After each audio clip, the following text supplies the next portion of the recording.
In the bustling world of business, you're either moving forward or falling behind. Welcome to For Action Takers Only, the podcast and Facebook group where dreams become reality. We're here to fuel your ambition, sharpen your skills, and inspire your entrepreneurial spirit. Dive into the sea of opportunities with our insightful discussions, expert advice, and powerful success stories. From investment strategies to business building tips, we've got it all. Are you ready to take your first step towards your dream life? Join us on this exciting journey, unleash your potential, and watch as your dreams transform into your reality. Remember, inaction is the enemy of progress. So get on the action train with For Action Takers Only. Because the time to act is now and the place to start is here. For those who dare to dream and have the courage to act, the world is their oyster. For Action Takers Only, where dreams meet action. Tune in, take action, and transform your life. Your future self will thank you. And welcome to For Action Takers Only, where we bring you inspiring stories, insight, and strategies from remarkable individuals who have taken bold steps in their lives. I started this podcast as a homework assignment from Pace Jordan Morby in the Sub-2 community, and I continued it because I like networking with people and hearing the stories of how they got started and what kept them going. Today, I got Blake Whiting. I met him just this weekend at Squat Up Summit. We had the big Squat Up Summit, I can't even talk, Summit up in Dallas, and it was freaking awesome. This is one of the first guys I met. I got his email, and we're getting him on. He's got some pretty exciting stories already he's been telling me, so we're going to bring him on in. Hey, Todd, can you hear me okay? Yeah, hear you good. How you doing, Blake? I'm doing very good. Consider myself very blessed and just still trying to process everything that happened this weekend. Yeah? So, I know you got some stories for us, but first, he's Sub-2 about a year. He's also Owners Club member now, and that's one of the stories he's going to get to us. But we're not going to get right into that. Not Okay. right yet. I want you to tell us a little bit about yourself first and how you got into real estate investing, how long you've been doing it. I think I'm going to give you the long story on that one. So a little bit about myself. I grew up in Arizona, worked for my dad who was a contractor, very blue collar family. And I remember being so mad growing up as a kid where I saw this guy who he showed up in this truck every week, every other week at the job site, brand new, nice truck, and he'd be there for an hour or two, and then he'd leave. And then somehow he was the guy that was making all the money. And me, my dad, my brothers, the other guys working the crews, we were doing all the work. We just didn't really seem like we made that much money. And after a little bit of time, I figured out that I was an investor. And eventually I figured out that you could buy and sell houses, fix them, and people would purchase them. And basically as a kid, I was like, I always wanted to be the guy with the brand new truck that showed up at the job site for 2 hours. I didn't want to be the guy doing the work. That's kind of how I learned about investing, wanted to invest. Wasn't till about 2 years ago where I kind of had everything fall apart at once. I had a 1099 sales position where I worked with a company, did door-to-door sales with them, sold solar out in California. Was working for a guy, and all the deals I had, he was managing. All of them fell apart at once due to some things he had done, some things other people had done. And this 40 grand I was expecting to get paid just was no longer heading my way. So I go to another sales company. I'm like, okay, I'm going to try this out again. I'm going to figure it out. I worked for them for 2 months, literally racked up almost the same amount of sales. Everything looked good. That was when the Silicon Valley Bank crash happened. I watched that company get wiped out by it. And I got paid about $1,000 of what I was expecting, another 40 grand. And I sold my truck to pay for me and my wife to go start our new dream, her new job after she'd graduated from college. And I sold my vehicle, used that money to pay for a moving truck. As I'm driving this moving truck from Waco, Texas, up to St. Louis, Missouri, I have this thought in my head. I'm like, okay, what would I do right now if I had $1 million in my bank account? Like, I would go network like a mofo. I would be around people that were farther along than I am. I'd be buying and selling real estate. And I'd be actively working towards my long-term Mount Everest goal, which we'll talk about later. And I pretty much went to St. Louis with my wife's job being secure, a few things going for me, but ultimately just a dream of being in real estate. And a couple months later, I got my first wholesale deal and kind of just been figuring it out since then. All right. So didn't you just get your you just closed your first sub 2 deal, correct? Correct. I was not looking to close a sub 2 deal. I was not looking to purchase rental properties. I was not looking to do deals with family, but kind of all happened in one transaction. Okay. I don't know what's going on here. I'm looking at my screen, and when I look over at the press to take another photo, I don't know what that's there. Okay, well, it took a photo of me, but I don't know. I hope it's recording me. Hopefully they got my good side. Yeah, right. Well, it just took a photo of me, and okay, that's a pinned photo. That's a pinned photo in there. So I don't think that matters. That's just freaking me out. Nah, Sorry. it's fine. You're All good. of a sudden, I noticed I opened up Riverside tonight, and everything's weird, and I'm like, oh no. But that's all right. We're gonna get through this just Mhm. fine. So tell me again about you. You weren't looking for the sub 2 deal. No. So So how did I've you been come across? using I've been following some advice from a coach I've been using, John Barbera, about posting more on social media. I've been doing a lot of what he's been telling me, and building my acquisition business. And what came of that is I got a phone call from my father-in-law, who me and him had some beef early on, but he's got to respect more of what I'm doing now. And he called me and says, "Hey, Blake, so I got a problem. I rent this house. I had a rent to own agreement that expired, and I've been paying my rent on time, been doing everything I'm supposed to, but for some reason or another, I have a notice on my door saying that my house goes to auction." I'm like, "Okay. So when does it go to auction?" He's like, "In 8 days." I'm like, "You're kidding me, right?" And I wasn't even in town at the time. I was at a funeral in Utah. So I Mhm. said, "Here's what you're going to do, Ken. You're going to do everything humanly possible to get a hold of the owner, go to her door, call her on the phone, text her, etc. And you're going to say, 'My son-in-law works in real estate. Answer this phone call. He's going to take care of it.'"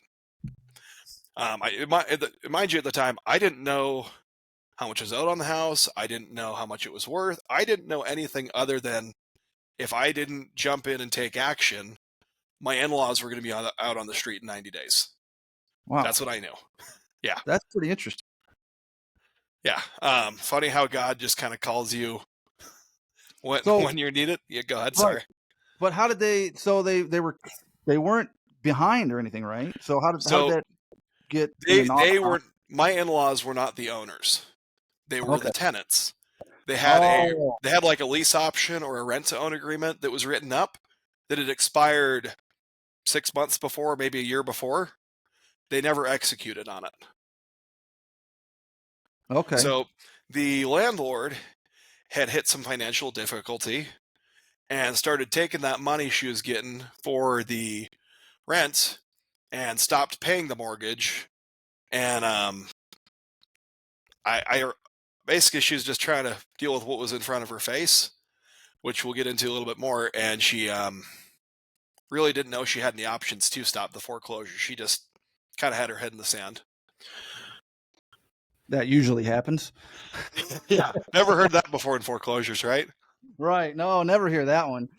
But what essentially happens is I get a hold of her. I think it was same day, and I just like I'm like, just tell me what's going on, catch me up to speed. She's like, "You know what, my father, he's been going through cancer treatments. I'm a single mom.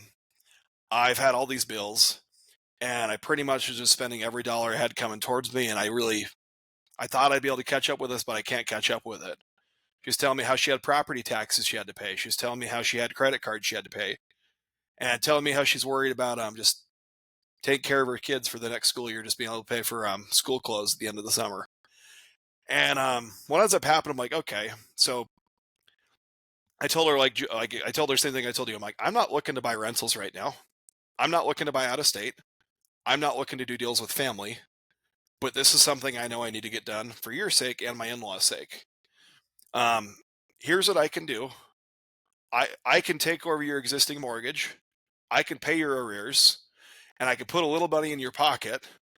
Um, what number would solve your problem? She tells me a number, and we end up agreeing on something. I actually gave her a little bit more than I planned on, just because I was literally at someone's funeral who died from cancer, and my own aunt had died a month before that. So I'm like, I'm going to give her a little bit more because I know what she's going through, and I know how much that sucks. And Right. at that point, I had a signed contract, and I had 7 days to figure it out. So I'll give you some backstory. All right. I'd made some great connections at Squat Up the year before, like Okay. some amazing people. And about 2 months after Squat Up, I just ghosted everybody because I'm like, I felt unworthy. I felt like I didn't want to bother these people. I didn't want to waste their time. I felt like I didn't have anything to offer them at the time. I'd basically wait till a deal came up Right. before I got in touch. And I know the feeling. yeah, it's a very common feeling. I think a lot of people, it happens to a lot of people. Yeah, you're not alone in that. Yeah, but all these people I'd kind of ghosted, or some I'd still talk to, but just wasn't doing deals with. I just reached out, I'm like, hey, here's what I have, here's what I need. How can you help me get this taken down? And I was just blown away by the amount of love that came from the community, where it's like, okay, here's this TC, use them, they're going to take care of you. Here's somebody that should be a lender. And I didn't realize how many people really wanted to see me succeed, like how many lenders I had in my back pocket for the right deal. Long story short, we figured it out. It was insane because I had like a gap lender to cover the arrears, and his money didn't go through when it was supposed to. So on Monday night of a Tuesday auction, I find out that the arrears weren't paid and that the house is still set to go to auction in the morning. Oh shit. I wish I was joking. Oh man. So I start ringing my phone again. It's like probably 5 or 6 in the evening. You and weren't like, sweating, were you? oh, I was sweating. I was crying on my floor. I'm not even joking. Like I literally laid down on my floor and cried because I was like, did I just put my in-laws out on the street? Did I just fail this homeowner? Is this deal done? And again, John Barbera, this guy I was talking to, he's not a member of the community, but he's a guy who's really just out there helping people out, build their acquisition business. He just kind of is like, okay, dude, are you going to give up and be a little bitch and just be done in real estate? This is going to be your defining moment? Or are you going to get on the phone, figure it out, and get this done? So I got on the phone, I got it figured out. I found a guy who just bought a house in Houston 2 weeks before this, and literally same thing. He wired money the morning of the auction, fought tooth and nail with the trustee, and got the auction stopped minutes before. So I call him up. I'm like, hey, Wesley Pipes. Okay. Yeah, great guy. This is his kind of deal. Quick, fast, and dirty. I called him and said, hey, Wes, I know how I didn't want to pay what you wanted to be partners on this deal before, but I don't really have any other options, and I know you're the guy to get it done. So he wired money that morning. He hopped in a call with the trustee. I had some other contingencies planned and ended up not having to use them. And the scariest part of this all is I watched this house go to the auction block. I watched the auction start, and I watched it, I think it was 10:16 a.m. I watched the house sell in auction. Mind you, I knew the money had been wired, but I'm like, let's see what happens. And then I had the homeowner text me saying, hey, Blake, I just got a notification the auction sold. I'm like sweating bullets waiting to hear back from Wes. And another 30 minutes later, I look on auction.com. This property is no longer being sold. I forget what it said, but got the notification that the sale had been reversed and that we were all good. Yeah. That was my first sub too. Wow. Yeah. And we ended up purchasing it for a great price. We have a lot of equity in the deal, but we also took a lot of risks getting it done. So it worked out pretty good. Well, I'm glad it worked out. Yeah, that one, you're making me sweat just hearing about it. Right? Dang. Yeah. And there's a lot of that happens. I've heard of the even the sale at auction going through and they reversing it a few days to a week later because of the deal previous to that. So I know they can reverse it after the sale's done, and a lot of time that will happen, but I just don't know how long. That's just a wild situation. Oh yeah. Well, that's only the beginning of everything. Like I've had a really crazy month coming up to Owners Club, and I just really feel like Well, I didn't I even get, say anything about Owners Club yet. Oh, yeah. oh yeah, Yeah, sorry. you are an Owners Club member, so I you am gotta tell us about that story, yeah. I am an Owners Club member, and I'm the only Owners Club member I'm aware of that was able to join with no money down creatively. Um, Yeah, I gotta hear I'll, this. yeah, I'll, Because how I did it is pretty cool, but why I did it is why we're talking right now. So I had that deal close about a month ago with my in-laws. They're in it, and my exit's going to be selling to them with a conventional loan, so they can cash me and my partner out of it, and they're still getting a great deal with a bunch of equity. Okay. But what happened about 2 weeks after is I went to a wedding in Hawaii, and after this crazy deal, I'm like, it's so nice to relax. It's so nice to go on vacation. Everything went really well, and I think God had a little bit more He had to teach me a lesson on. So while I'm in Hawaii, we go to this beach. It's a beach we'd been at for 3 days. And the first day we were there, we were snorkeling. When I went out in the water, I told a few people that wanted to go, I'm like, you guys should be really careful here. There's a really nasty riptide that's pulling you pretty hard. I wouldn't really go in the water unless you know what you're doing, because there's a good chance you could drown. That's what I said day one. Day three, I went back there, and apparently I didn't remember what I told everybody on day one. And I'd been using these really nice $110 diving fins, and day three I decided to switch it up a little bit, and I switched to these Walmart special fins. They're my dad's old ones, and I wish I was joking, but they're literally held together with a zip tie. Oh shit. I'm not even joking. It's not made up. Like, it still makes me laugh thinking back at it. So I know my nicer fins are going to be coming down to the shore in like an hour or so. But I'm like, I'll just get in the water a little bit. I'll have a little bit of fun, and I'll swap them out as soon as they get here. I'll just be careful. So I got in the water. I had my spear gun. Me and my brother are spear fishing, and we get out to the edge of the reef, and he goes down, spears a fish, heading back to shore. And I go down, I try to get one. I have an issue with my fin, believe it or not. So I'm messing with it a little bit. And the time I'm messing with it, I get dragged into this reef area about 10 feet.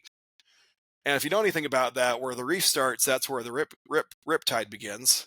Because that's when it gets shallow. That's when there's that whole pulling out thing. And by the time I'm done messing with my fin, I look down, and as I'm kicking, trying to move forward in the water, the ocean floor is staying still. And at this point, like, I start panicking. I'm like, oh my gosh, if I can't figure this out, like, I'm host. So I try kicking a little bit to the side, both sides, and I try kicking a little harder. And at that point, both my fins fell off simultaneously. Oh shit. Yeah. And at this point, like, I hesitate for a second. Like, the man in me, like the prideful man in me is like, I'm going to figure this out. I'm going to get out of it. And I hesitate for a second. I'm like, I could scream, I could do something, I could ask for help. But I'm like, no, I got this. But then quickly I'm like, okay, I have no options here. I got to ask for help. I threw down the spear gun. I raised my hands above my head. I waved them and shouted the best I could, help me, I'm drowning. Help me, I'm drowning. Help me, I'm drowning. Like, at the top of my lungs. Mind you, I'm a football field and a half from shore. I have waves crashing on me because I'm in that shallow area. And I could barely see what's going on shore between waves. I honestly didn't even know if anybody could see me. And what ends up happening is I could tell I'm starting to go into shock, because the reality of the situation's kind of weighing in on me. So I lay on my back. I'm floating on my back the best I can, just trying not to get pounded by these waves too much. And I don't know if it was 3 minutes or eternity, but in this, what felt like a forever long 3-minute moment, I'm like, okay, God, I get it. I'm learning my lesson. I promise I'll learn my lesson. I push against the limits a lot. And you know what? I get it. They push back. Like, in this moment, I just realized I was mortal. Like, I realized I was helpless. I'm like, okay, God, if you find a way to get me out of this, if I get to get out of this situation, I'm going to stop disrespecting you. I'm going to stop fighting against you. I'm going to stop hiding and running away and resisting the change you want me to make. And I'm going to do everything possible to follow the plan you've given me and the plan I know I want to live. That was my negotiation with God. And again, at this point, I'm floating. I can't see what's going on. I'm just hoping and praying someone heard me. Right. And the other thought in my mind is like, what if my brother hears me and tries to save me? Am I going to be the only one that dies today, or is it going to be someone else too? Mm.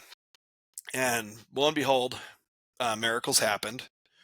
I my brother heard me somehow, barely, is what he told me, and he got everybody's attention on shore. And when you got everybody's attention on shore, everybody started freaking out. I think my wife had just got there, and she saw this kayak that wasn't even ours. I think it was the YMCA's by the campus we're at. She saw it. She starts dragging it to shore. And my cousin, he was in the Navy. His name's Austin King. He started running towards the car to grab fins or something to come out and save me. And realized he didn't have it. And then saw my wife. He intervened. He jumped in this kayak and started battling these waves to get out to me. And he gets out there, and you seen that painting of like Christ reaching down and pulling Peter out of the water? Mm-hmm. That's what that moment felt like for me. Wow. How long were you out there? I How long do you think you were out there? I think it was only like maybe 4 or 5 minutes total. Maybe a little bit longer, including the time he brought me back. But he got me. We got to shore. I kind of asked her, I'm like, okay, I'm okay. Just everybody, don't talk to me. Just go away from me. I just have my wife by my side. And as I'm sitting there, I'm like, holding my wife's hand. I'm like, okay, I don't have a life insurance policy right now. I basically went through all the different things that I was like, all the reasons I wasn't ready to die and all the things I was going to change. Mm-hmm. And ultimately, like what I came up with, so I'm like, okay, I've had something I've wanted to do in my heart for 9 years. And every time I feel like I get closer to it, I feel like I either run away or I try to distract myself. And I'm like, if God lets me, since God gave me my life back, I'm going to do whatever humanly possible to get this thing done, which we'll get into because that ties into Owners Club. Okay. And I guess that's your Mount Everest you're getting ready to. that is my Mount Everest. All right. Yep. Yeah. So we'll say fast forward 2 weeks. I go to squat up, and like honestly, like even packing up the car to go to squat up, I'm like, I know I need to be here. I'm thinking to myself, I'm just gonna go here, get some PMLs, get it so I can start buying more deals, and maybe purchasing some more sub twos. Because right after I purchased my first sub two, I swear it's just you start attracting what you need. Mm-hmm. Like days later, I went like still in Hawaii, I went under contract on my second sub two. Like literally just brought to me on a silver platter. And I'm thinking like, okay, I'm gonna come to squat up. I'm gonna find some PMLs. I'm gonna go back to the same business I was building, and I'm just gonna start buying some rentals for myself. That was kind of my intention originally with squat up. And as you're aware, Pace freaking over delivers with everything he does. Yeah. And I walk in there and they talk about a Mount Everest, and I'm like, okay, I'm starting to see a vision now. I'm like, okay, I know what my Mount Everest is. I'm gonna figure it out. And the more the speakers talk, I'm like, man, this is just. I feel like everybody's talking to me individually, like speaking directly to my soul. And Pace starts talking about Owners Club. He's like, I want to create the next leaders. I want to be leaders in the real estate industry. I want to be leaders in all industry. I want to solve problems before they happen, like Jamil is talking about with co-living. Mm-hmm. And it all starts falling into place. I'm like, click. This is how I can do my Mount Everest. Like if I can join Owners Club, and if I can make myself a household name, if I can hop on all these podcasts, if I can start speaking on stages, I'm going to find the exact group of people I need to accomplish my Mount Everest. And you ready for me to go back to that now? Yeah. Tell us what's your Mount Everest? So my Mount Everest, I figured out when I was 17 years old. When I was 17, I got introduced to network marketing for good or for worse. And I got shown the cash flow quadrant for the first time at 17. And when I get shown, it just blew my mind where I'm like, okay, I've been employed and I've been planning on being self-employed. I'm going to do whatever I have to figure out how to be a business owner and investor now. That was crucial. But what was more important that happened for me is that after I had this, like I got shown that, I got given my first mindset exercise. These people, they're all in this room with some strangers, some people I knew. I said, we're going to have you guys close your eyes. We want you to visualize what you'd do if you had $1 million in your bank account right now.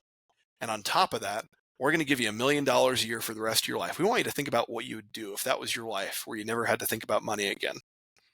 So I closed my eyes and I thought to myself, like, what would I want to do? I heard all these people talk about the vacations they'd take, the houses they'd buy, maybe a boat. But for me, what I came up with at 17, especially being a kid that was smart in school, but just a kid that didn't do well in school or didn't thrive in school, I said, I want to start a school to teach kids how to think instead of what to think. I want to teach them principles like this. And on top of that, like, I don't want to just work with normal kids. I want to work with the worst of the worst, the people that society's written off. Because if I can teach a kid who's in a gang, who's picking up a gun, selling drugs, stealing cars, if I can teach him these principles, that kid is not a bad kid. No. He's just a kid with a lot of he's a highly adaptive individual who's doing the best with what he has. And I have a sneaky suspicion that if I can put these tools in his hand, I can go ahead and change neighborhoods, I can change families, I can change generations, and I can change the entire trajectory of generations. And literally, like, my thought was I can revolutionize the American school system just by starting there. And that's what I was thinking about at 17. That's a powerful vision. Mm-hmm. It's a powerful goal. That is. Yeah. That's pretty big. That is, and you don't hear anybody else even mentioning doing anything like that. There's somebody I know, I won't name his name right now, but he talked about how he tried to do, like, he's a guy who does a men's group, and he does great work with men. I've worked with him personally, great guy. But he talked about, he's like, what, I'd love to work with kids, but there's just not money in it. And I think that's the reality. Like, a lot of people are focused on how they can make money with it. And for me, I'm like, I might not make money at first, but I know I'm going to make money for a long time, because my whole goal with it is make it so by the time these kids graduate, they're career ready, they're apprenticeship ready, they're trade school ready, they're ready for college with an actual intention. Or maybe these same leaders that are going to provide their curriculum for them can hire these kids straight out of high school and go ahead and create them, turn them into the next leaders of their industry. And maybe they'd be willing to donate money each year to keep having kids coming their way. Yeah, I think that would happen. I mean, you got my wheels turning on that now. There's a whole lot. I was a kind of a troubled kid in school. I raised. I mean, I didn't do what they wanted me to do. I always bucked, and I gave my teachers a lot of hell, and I was in trouble a lot. I was lucky I wasn't expelled.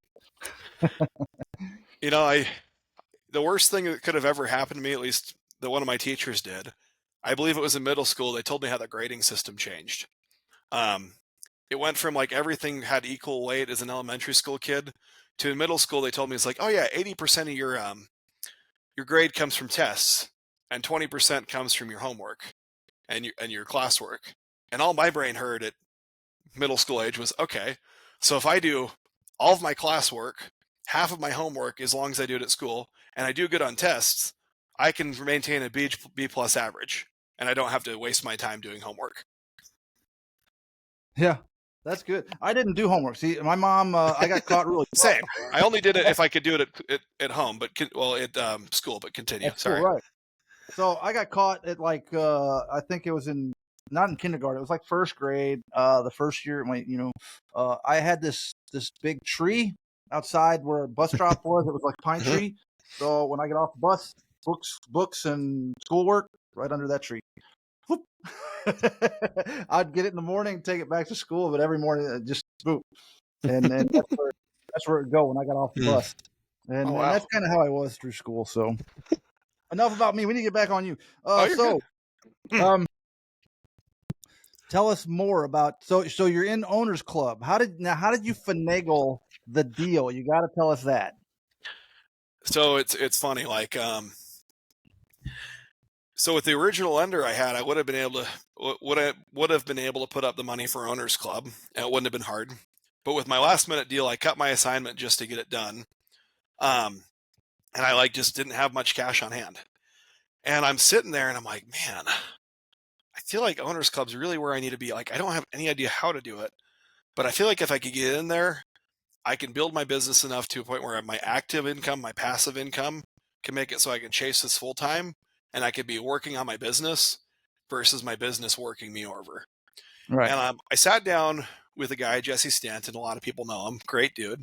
Mm-hmm. And I'm telling this, I'm like, man, I feel like Owners Club is the next step for me to really just take off, build my business, etc. But I'm like, I can't figure out a way to do it. Like, I could think of maybe calling dear old dad and just getting him to slide a credit card for 10 grand. Again, that was the idea. That sounded terrible, but I couldn't really think of a way to finagle it. So I'm talking with Jesse. He's like, dude, didn't you just close a really big sub 2 deal that you're going to make great money on the back end of it? I'm like, I did. He's like, don't you own it? I'm like, I do. He's like, aren't we in a creative real estate group? I'm like, we are. He's like, you figuring this out? I'm like Right. He's what? throwing a lot of He's like, why don't you just find a way to join creatively? He's like, Yeah. you could probably find someone who's already going to join. You could partner with them, maybe get them to put up the first payment, and you pay the last payment or last payments when that closes out. Once you get that lender close out the deal. I'm like, huh, that would be a good idea. And at this point, I'm like, okay, click, I can do that. So I think this was day 1 of the conference. So I start telling everybody I know, people I know in Owners Club and otherwise, like, hey, this is what I'm trying to do. This is how I'm trying to do it.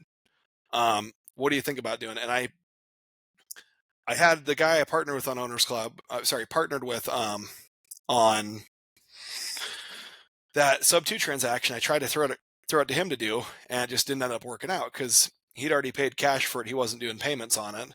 So it'd be another 20 grand for him to bring to the table when 20 grand could go be another deal for him instead. So anyways, basically I pitch it to everybody I can. I even threw it out. Like I got Steve Hardward, the guy who owns Prime. Yep. When he came out and just spoke, I just was really touched by what he said, just his whole story, etc. Yeah. And I'm like, man, if I get a chance to talk to Steve, I'm just going to talk to Steve because I just love that kind of energy, and I want to have a relationship with people like that. And sure enough, I think it was the end of the second day. I come out, Steve's there, and I'm like, hey, Steve, I think I figured out everything of how I can creatively join Owners Club. I'm just trying to find somebody to help me do it. And here's the LLC problem I had. And I ended up pouring my heart out to this guy, just telling him my whole story of what got me there, why I was doing it. And I could tell he was just kind of, gears are going in his head. It was like, I could help this guy, but I'd be robbing him of a needed experience, which is, I told him straight up, I'm like, I'm not looking for a handout here. I'm looking for a hand up. What do you think? And he tells me, he's like, hey, if you need anything, here's my number, reach out to me, which he actually just texted him about an hour ago. His guy Donovan at Prime is helping us figure some stuff out to solidify this. Donovan, I've spoken to no Donovan. kidding. Yeah. Literally in a text with him right now. As soon as this gets done, I'm giving him a call and getting this figured out. That's so funny. Small world, right? Yeah. I don't know him, but I've talked with Donovan. I know who he is. Yes. Yeah. But I keep pitching it to other people. Steve actually told me, he's like, dude, do you have anybody that you know, family wise, that could help you out, help you with this? Like, is there a family? Like, is your family and your dad? I'm like, I could, but like, I just really struggle asking my dad for anything. Like, it's always been a hard time for me. Like, I'm used to being the problem solver. I don't like to be a problem maker. Like, I love my dad to death. Very great man. Taught me hard work. Taught me a lot of things. But if there's one thing I struggled to learn from him, is it's how to ask for help. So I even I sent a text to my dad where I'm like, hey dad, here's what I'm trying to do. I'm going to figure it out, but here's what I need. Here's what I need it by.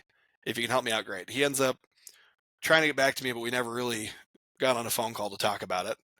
It ends up, it's 10:30 at night. I think the second day, so the day before they pitch Owners Club for sure. Or I think they'd already pitched it, but they hadn't closed it out yet. We still had one more day in the conference. And I go down, I got on my knees and I prayed. I'm like, okay, God, I feel like I've done everything in my power to put this out there, to find people to try to get this done. And you know what? If it's not meant to be, it's not meant to be, and I understand it. And if it doesn't happen, it's not going to stop me from reaching this goal because you've given me my life back. You've put this in my heart, and I trust that there's something I need to learn from this. So one way or another, like, I'm going to figure it out. I'm going to push forward. I'm going to trust in you. But if it's meant to be, let it be, and put the people I need to get this done, put them in my circle. I say amen. I get up, I check my phone, and there's a guy I'd never met before, Michael Young. And he says, "Hey, Blake, it's Michael. Dave Starr told me you're trying to join Owners Club creatively. Tell me more about it." And meeting the guy, Michael, we end up talking, I think till it was 1 a.m. It was just crazy. I'm like, very similar backgrounds, very similar problems in life, just very similar people, and like someone I would be comfortable partnering with to get an Owners Club. And just in general, like I want to get that guy some deals. He's a freaking natural born closer, and he's not closing deals here, and we need to change that. What's his name? Michael Young. Michael Young. Okay. Yeah, he's going to be one of the greatest closers this year in Sub 2. Just put that down. All right, I'm writing it down. Yeah. So I pitched him my crazy idea, which was, hey, I have this property. I own it for this much. I'm selling it for this much. Here's how much of that's my equity. And I'm going to be getting that in 6 months or less when this closes out, once my father-in-law gets this conventional loan on it. Right now, I don't have money, but I know I need to be an Owners Club. I told him this whole 9-year journey. There's a lot you're not getting, but maybe we'll have to have another podcast. We can do another one. I'll have you on again. Yeah, before and after will be fun. But I just told him, I'm like, hey, here's why I'm doing this. Here's what my vision is. Like, here's everything I'm looking to do. And I feel like Owners Club is my best way to do it. And here's what I can offer you. I'm like, his big concern is like, Owners Club, that's a lot of money to commit. I'm like, it is. It's a lot of money, especially for quarterly commitments. I'm like, if you happen to add a partner to join Owners Club, here's what ends up happening. It's extra money, but it's not more than the total cost of one membership of Owners Club. So what you could do is you could put up the first 2 payments. I'll put up the last 2 payments when my house closes, and I'll pay you 10% of my acquisitions between now and then. And that could be your fee for doing it. And that way, like, you're still paying less than it would be for the full cost of Owners Club. I'm getting in the door when I didn't have an opportunity otherwise. And additionally, for every time my business does good, you're going to do good. You're going to get something out of it. And he's like, and he basically is like, it's still a big payment for the second payment. I'm like, well, how about this? I have some stuff in escrow right now. I have stuff I'm working on. How about you make the first payment, again, get me in the door. I'll split the second payment with you down the middle. And then the last 2 payments, again, I'll cover. So that's what we ended up agreeing upon. He put up the first payment. I'm covering half of the second. He's covering the other half.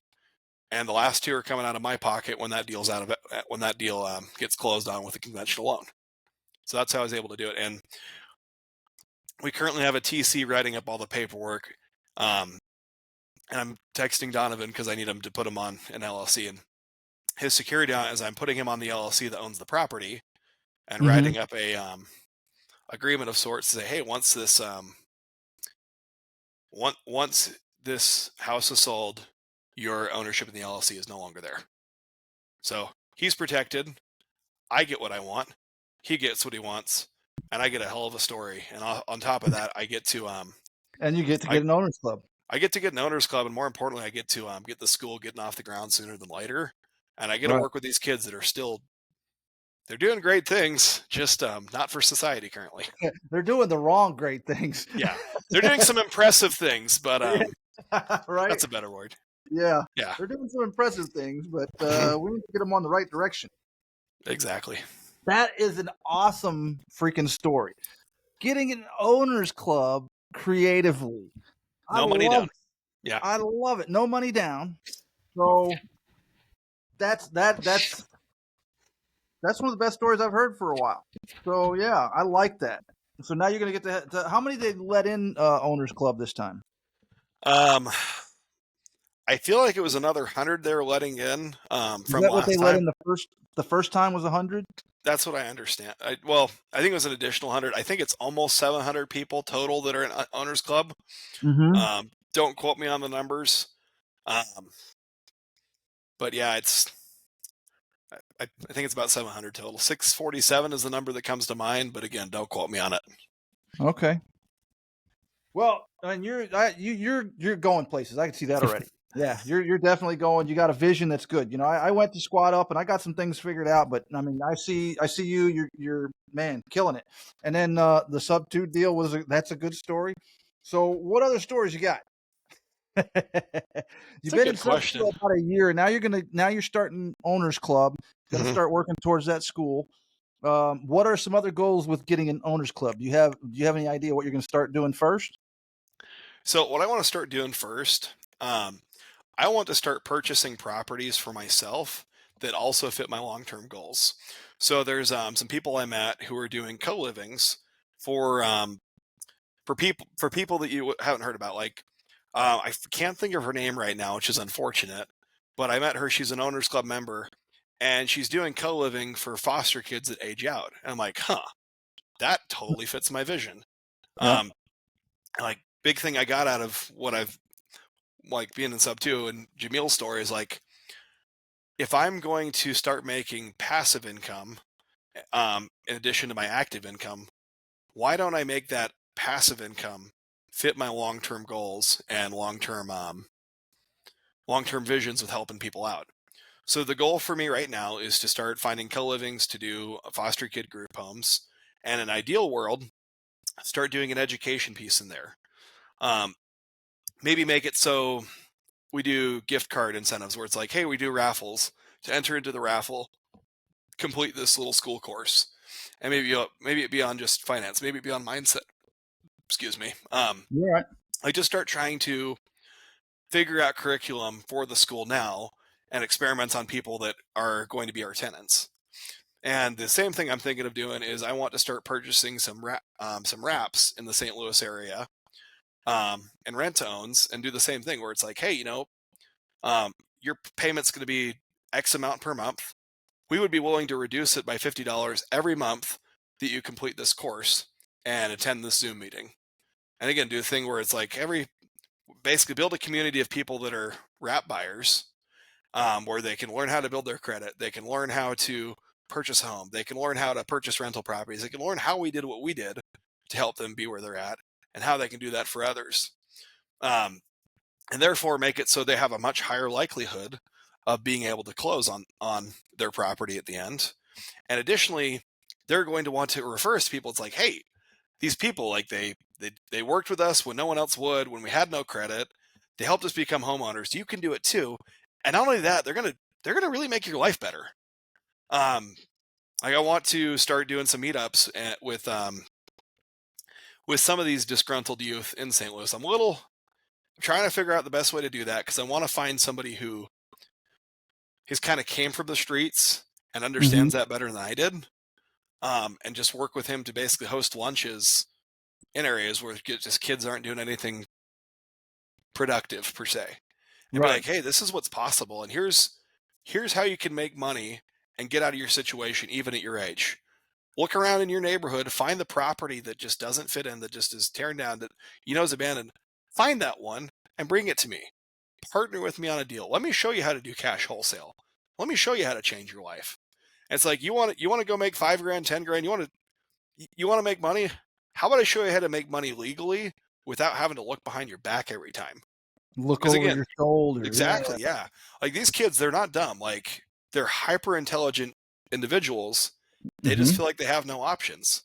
And even like my thing that I look at is I'm 26 years old, and I've been fighting tooth and nail for the last 9 years to Hold on, wait, wait, like wait, wait, wait, wait. Hold on a second. I gotta cut you off. You're 26. I'm 26. You're young, man. Yeah, I That's am young. all right. Sorry, I didn't mean to. I just had to get you to repeat that. You're good. Yeah, 26 years old or 26 years young, whatever you want to call That's it. awesome. That's Yeah, awesome. but the goal is to just start out like the first thing of our school or our education is just start meeting with these local youth, tell them what's possible, and tell them that we want to partner with them. And I was starting to tell you before you got blown away at my age, is that if I feel like I've been struggling for the last 9 years figuring out my life just with good parents, with great support, with a great church community I'm part of, with all these things going for me. And like even then, like my first year in acquisitions last year, I only did $49,000, which I keep telling me it's like you did really good. I'm like, Comparatively, I didn't, but comparison's the thief of all joy. Yeah, you're right. I'm not going to compare what I did to yours because you would make me. Oh, come on, man. Yeah. 49,000. Um, That's but good. For 26, come on, you're doing. I know. It's again, I'm giving myself the thought of like, if I had to struggle 9 years to get where I'm at, imagine how much more these kids are struggling that never make it out of the neighborhood. All right, here, look at my point of view. Okay, I'm going to Sure. give it to you from a 54-year-old point of view. Oh, you look young for 54. I'll tell you that. I do. Luckily, that's the only thing I got going for me. But you haven't even learned about struggle yet. No. I gotta say that, I'm an old man. You're a young guy. So no, man, you're doing kick ass. So if you had some struggle, but the thing is the struggle, you're knowing how to channel your struggles in the right way. Where when I was young, I didn't do that. So I love that you're channeling, you're doing this right off. And the other thing I love is you're so young and talking about God and how he influences you and is influencing your life. I love that. It's more people need to talk about it. We are getting more people talking about it, and that's great. So I love that it's in this though too, because this can sidetrack a lot of people and take them to dark places. So you got to have a good higher power, I like to call God, on your side. So so it's just inspiring to hear you. It's really inspiring. I appreciate that. I spent a lot of years just hesitating to like mention God like I did publicly, because I always worried, I'm like, I don't want to be that pushy guy. Like, I don't want to be just forcing Jesus down people's throats. But really, like I've gotten better about just inviting more people to Christ. But that really big turning point for me was just really seeing God's hand in everything 2 weeks ago, almost dying in Hawaii, where everything went wrong perfectly. But on the flip side, everything went right perfectly to let me walk off the beach that day. And for me to say anything else is to deny him.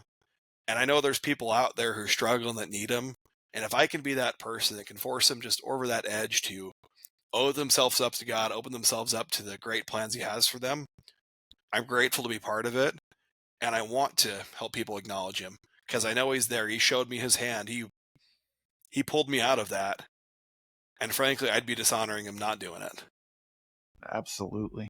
That's awesome. So I got to ask you, man, do you consider yourself a closer? I would consider myself a closer. Spent 4 years doing door-to-door sales. Like, I'm ready to close left and right. Cool.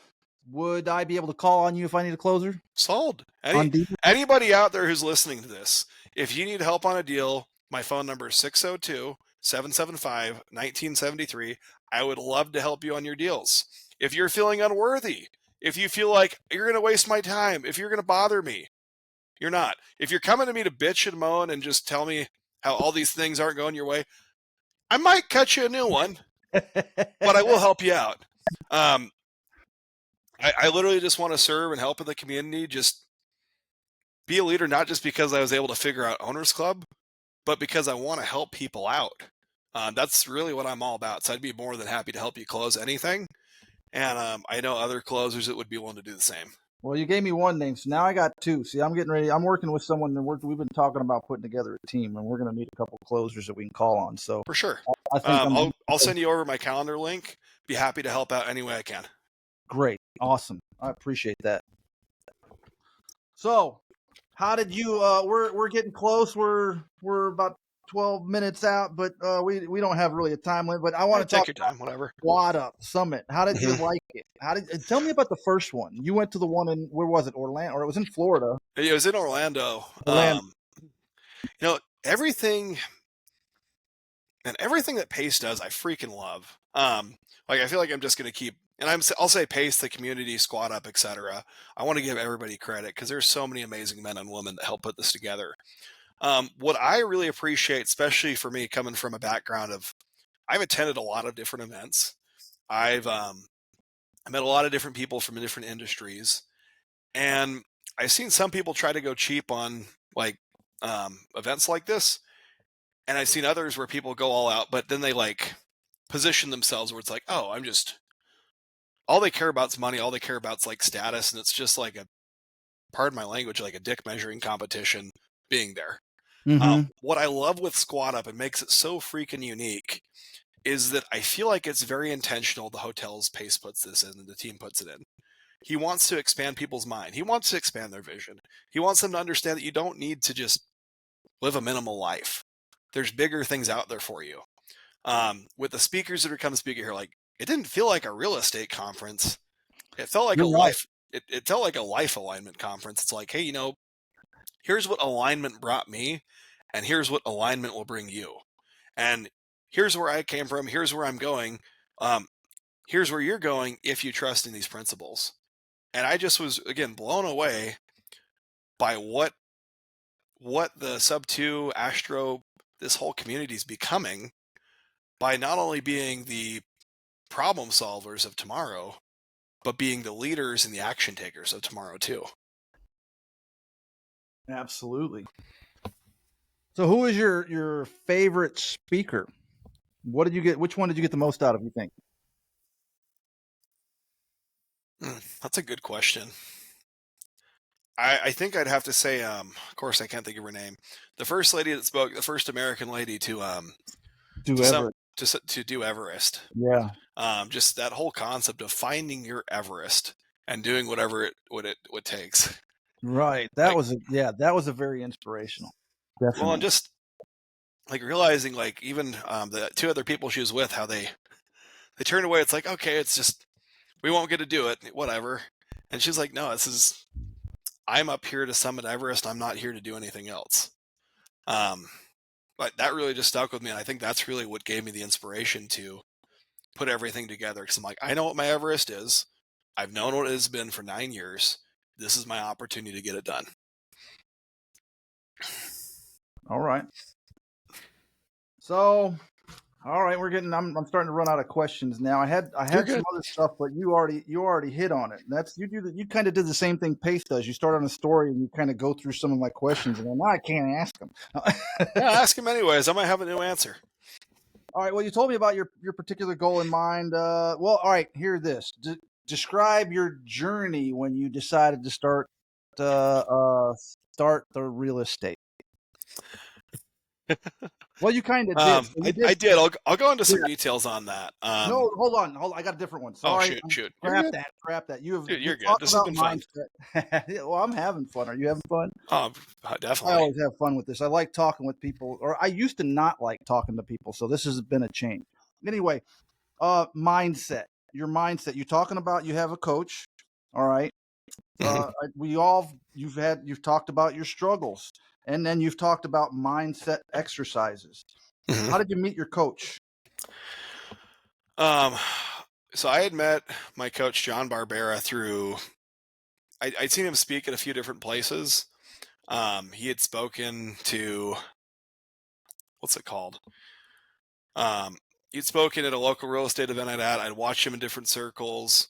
Kind of just followed him on Instagram, just paid attention. Like, he was one of the people that wasn't just flashing everything. He was just showing what he was doing, how he was doing, helping other people get it done. I kind of liked his just servant leadership with that.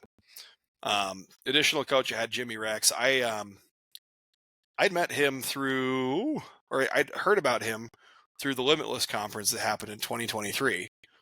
He put that together, and that was the first time I heard Pace speak, actually. That was when I first learned about Sub 2.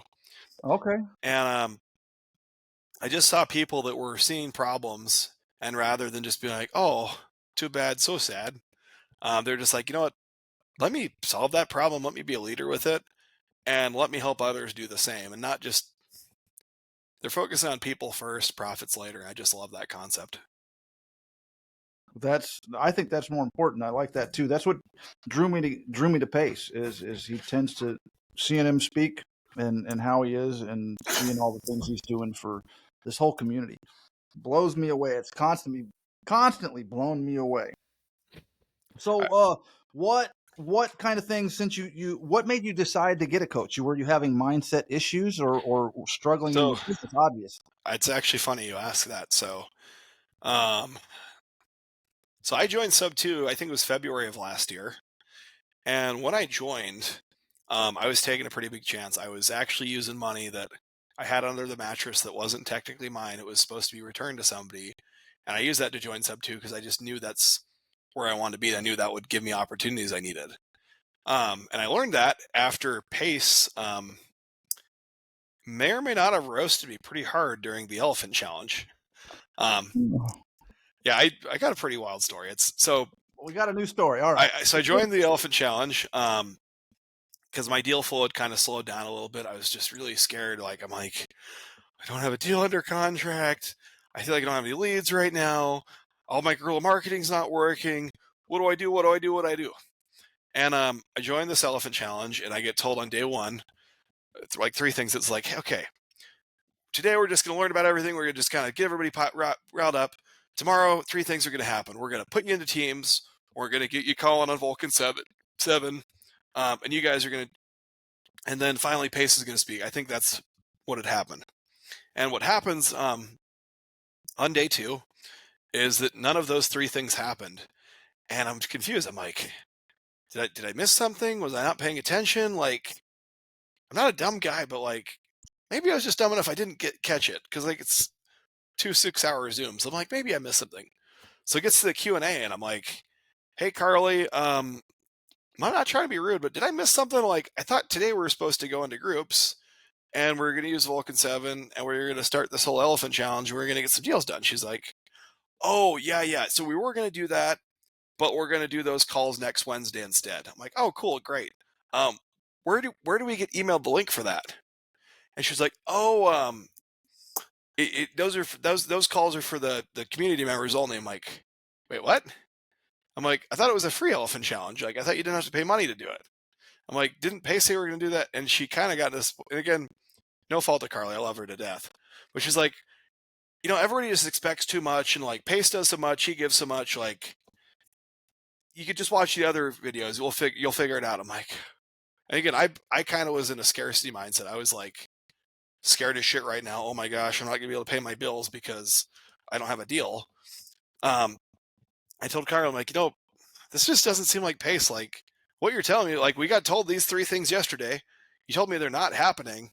Like the best words I have to describe this right now are bait and switch. And I think I might have pissed her off just a little bit. And I don't blame her. I would not. Looking back now, I'm like, I would really hate to be in her predicament because I don't really think it was her fault. Just those were the cards she was dealt, and she had to be the messenger. Right. But she basically said, like, she respectfully kind of just says, hey, this is just how it is. This is what I can do. I'm sorry.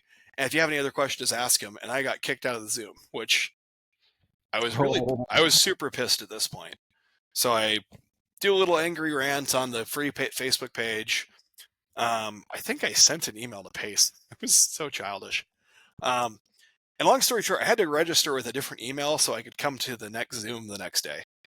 Oh wow! Yeah, I was fired up. I'm like, they're not going to stop me from getting in here. I'm going to get deals done. Damn it!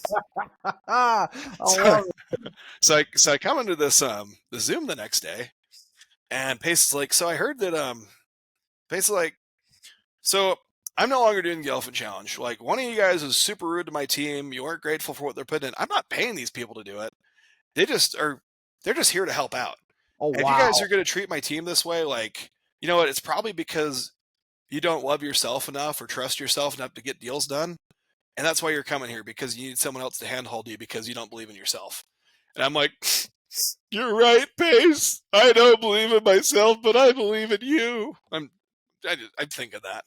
And finally it gets to the Q&A, and it's at the end. I raise my hand, and he calls me. I'm like, hey, Pace, you know what? I'm sorry. I shouldn't have treated your team that way. And it really wasn't how I'm trying to come off. Like I've had deal flow with guerrilla marketing. I've had deals. I've done deals. And I'm at a point where like I'm not doing deals right now, and I'm scared. Like I literally was coming to you because I'm like, I know I can get a deal through this. And when it got pulled away from me, I was scared. And again, I didn't know what I could do. Again, I appreciate this community. I really see your heart here. I didn't join Sub 2 because I'm like, I didn't want to pay $8,000 for a contract, because that's my perspective of what it was. But now I see the community you've built, and you know what? I don't know how I'm going to figure it out, but I'm just going to go join Sub 2 because of your example here.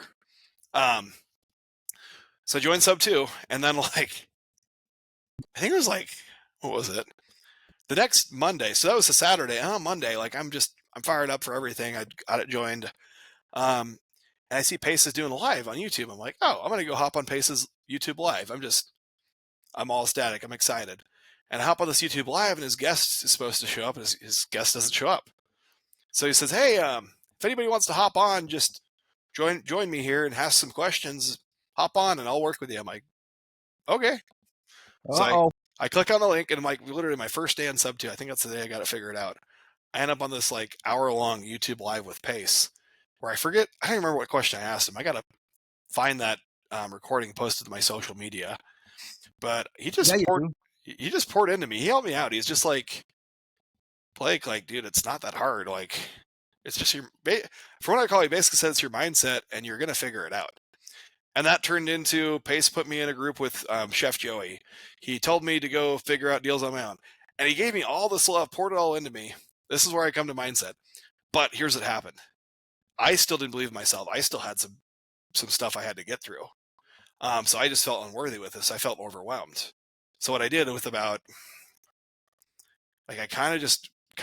didn't really do much with that group because I just, again, was overthinking it, felt unworthy, felt I couldn't do anything with it. So I kind of went silent on that, did what I could, but just really wasn't doing anything.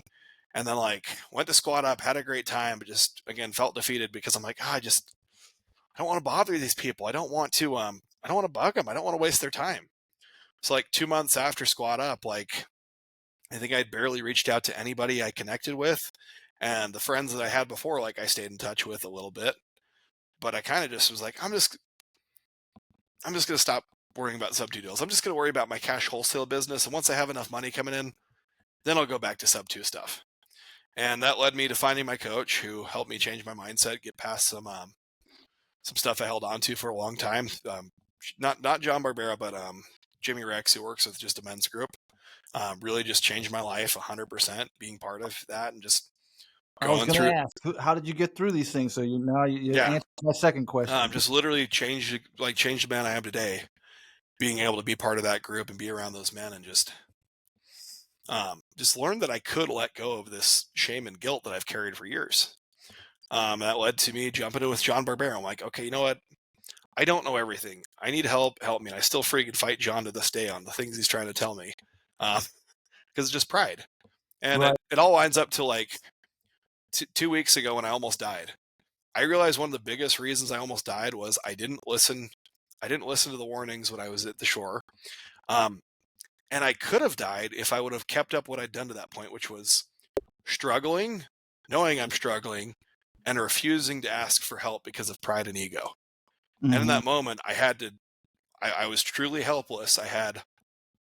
No one was coming to save me. And the only way I could get divine intervention was by throwing down everything I had in my hands, throwing up my hands in the air, begging and screaming, saying, hey, I need help. And that's just where everything came in, where I'm like, you know what?